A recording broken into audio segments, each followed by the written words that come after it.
Hey, today I want to talk with you about motherhood and marketing and just go behind the scenes and share a little bit of my life view on what inspired me to start my own business, how I'm able to create work-life balance, the biggest challenge I had in starting my own business, or marathon. Of course, when you hit the record button, your dog starts making all the noise. I'm going to talk to you about the proudest moment I had this last year, and then how do I think the pandemic has changed my view on my business, and what advice I would give those who are aspiring to start their own business or continue on in their business journey. So let's dive into this. If you don't know me well, my name is Steph, and I love helping small business owners grow their influence and profits using social media strategies that actually work. The truth of the matter is that I never really was looking to start my own business. Most of us don't go to college thinking, I'm going to become an entrepreneur. Let me take that entrepreneur degree. But if I'm honest, I went a more normal route. I studied exercise science and physiology in college and then got my master's degree in physical therapy and became a physical therapist in the Army. And I was practicing physical therapy for almost 10 years before I dove into my entrepreneur journey. With that said, I think it's always been in my blood. It just took me a while to get back to it. As a little kid, I remember at the age of 6, and I was in kindergarten and first grade, and all these years my school would do a fundraiser where we would sell magazines. And I remember making sales lists of all the people on my street and in my neighborhood where I would go door knocking to ask people if they wanted to buy magazines. And get this, every year from when I started to my senior year of high school, I always hit the leaderboards for the most sales when it came to that fundraiser. So it's definitely always been in my blood. But, how did I get back to it then? Because fast forward, here I am, physical therapist, working, very content in my normal job, and I did not want to start my own business in medicine. So what got me to this moment today? It's a simple opportunity, and I got my start in network marketing. I had been using products. I love the products. I'm not here to sell you those products. I'll let you know that. But I'm so thankful for that moment because I was like, shoot, I'll sell these products, I'll make enough to buy my own products, and a win-win. And what I found once I started that within about a month is that I loved the marketing component of it. I loved teaching people how to sell really well on social media, and I saw my sales skyrocket because of it. And that's when I discovered marketing and my love for it and really wanting to teach people about it. So how do we create work-life balance? Because as a mom, it can be really, really hard to be juggling all these things. And if I'm totally honest, I don't really believe in such a thing as called balance. There are some days where I might be recording 5 YouTube videos and spending a lot of time on my work. And then other days, I am all about my kids and I barely touch my business. So it's not like I have a balance of time. What I do though is what I call is acknowledge what hat I'm wearing in my business.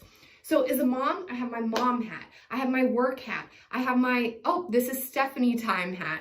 I have my chauffeur because I'm driving my kids hat. Whatever hats you wear, what I try to do is be fully present when I have that hat on. As you can see, I love my trucker hats, but we're talking about those invisible hats that we wear and we flip-flop back and forth. And my challenge to you is when you put a hat on, and if you're in mom mode, be fully present in mom mode with your kids. So when I have my work hat on though, I'm all about recording the best YouTube videos possible. All right. So acknowledge your hat and then establish clear boundaries for that hat. Okay. So for me in mom mode, that means I really need to get away from work and away from my smartphone and not be tempted to hop on social media and see what a customer or a client or did I make a sale, right? All these things are going on. And so I have very clear boundaries with my phone. I actually even own a flip phone. You can see I'm so excited about it in this picture here because I got it so I could take my phone with me or take a phone with me when I went to the park with my kids or I did things, but I didn't want to have the pressure or that discipline to stay off my smartphone. And so it's just establishing a clear boundary of, hey, I have my mom hat on and I'm doing mom things right now.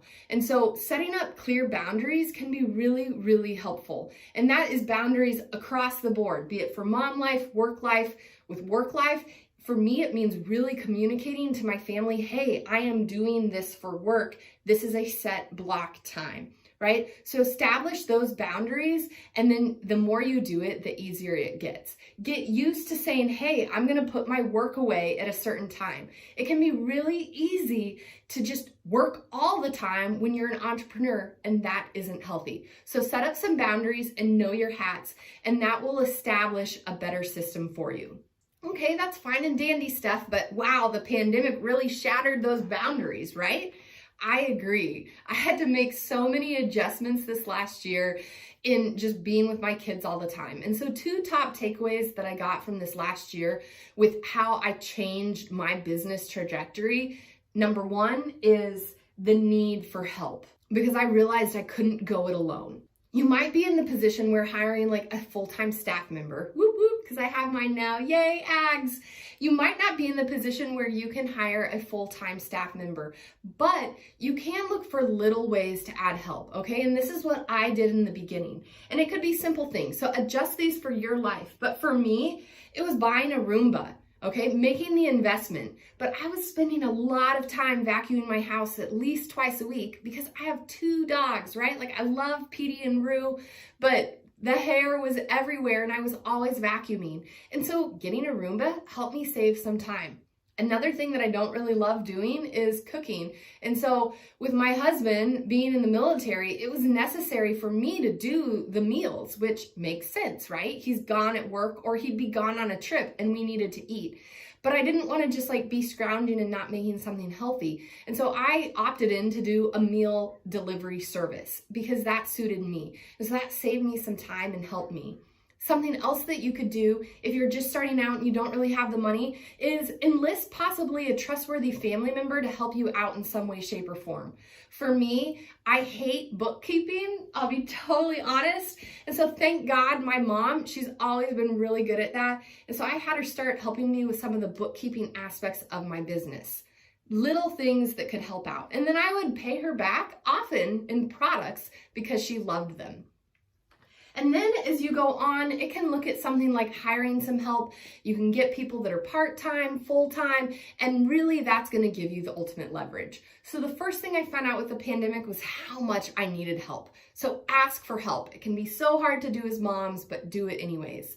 And then the second thing that I really had to get used to with the pandemic was settling for less than perfect. Now, what I mean by that is not that you're going to underserve your clients, but there are other areas where you may be able to cut some corners.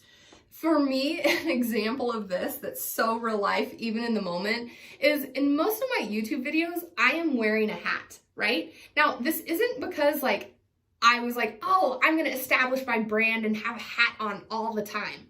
The reality is that I only have a short chunk of time to film my videos, and I don't have the time to do my hair before I make a video because I'm a mom. And so I throw on a hat, I do my makeup really quickly, throw on my hat, record my videos, and get it done. And that's what I mean settling for less than perfect. There's areas in your business where you need to really show up and over deliver. And I would say that would be with your clients, right? With the information I'm helping my members with and my marketing membership, I'm gonna show up and over deliver every single day to help them get the best result. But most people watching a YouTube video don't really care a ton about the appearance of the person. Don't get me wrong, it could help some, but they care more about the value that they're getting and what it's going to do for them. And so that's where filming a video with messy hair, no one cares. What's one of the biggest challenges you had in starting out in your business? Or maybe you haven't started yet and there's something holding you up. Let me know in the comments. For me, my biggest thing was mindset. I'll be totally honest. I didn't want to be that girl on social media. Here I am, and again, I need to swallow my little humble pill, but Army orthopedic board certified physical therapist turned network marketer, right? Like one has like high esteem and the other one is like people look down on network marketers and think it's awful and why would you be in that industry? And so for me, I was like, hey, like I gotta get over this stigma of caring what other people think. And I'm so glad for this job, for this industry, because it's really pushed me to grow personally and be like, hey, like I can get past this. People grow, we change, and that's a good thing. And I think it can be scary stepping out into a new role, right? Like people have always envisioned you this one way, and now you're gonna be like, nope, I'm gonna be this, right? And so people don't always grow with you. That can be the other scary thing, is like who's going to support you and who isn't. And I would say that the people that truly care the best about you are going to continue to support you as you go on in your journey and do it to the best of your abilities. You choose your growth. And so I would say step up, whatever your challenge is in starting your business, and do it anyways. I'm so thankful that I started my business, because now I have a business that I choose when I work. I increase the income for our family and I get to do it on my terms. And that's so powerful. Let's talk winning moments in business, right? Like we don't always get to shout those out. So let's talk winning moments in business. What's one of your best experiences this last year, proudest moments? For me, it was when I hired my first full-time staff member. It was scary to go through the process because I didn't know what I was doing, but I knew I needed the help. And so I asked my coach, right? Like shout out for coaches, how to do it. And he helped me. I am so thankful to not be doing this on my own and to have help. It makes the world of a difference. And so I would just say, take a moment, think of your proudest moments this last year and let me know what they are. For me, the other things that make me so happy and bring me so much joy is the moments when I get text messages or messages from my members and they're telling me, hey, I had my best month ever. I hit 10K in my business. I signed 5 teammates this week.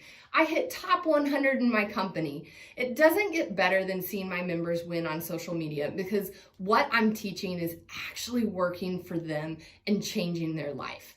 I'm so proud of what I've created, and then when people step up and take action and own it and do the thing, they win as well. So what advice would I give those who are thinking of starting their own business? That would be to just start, to do the thing. You know, if you want to become a photographer, did you take a picture today? If you want to become an author and write a book, did you write today? Start doing the thing that you want to do right now.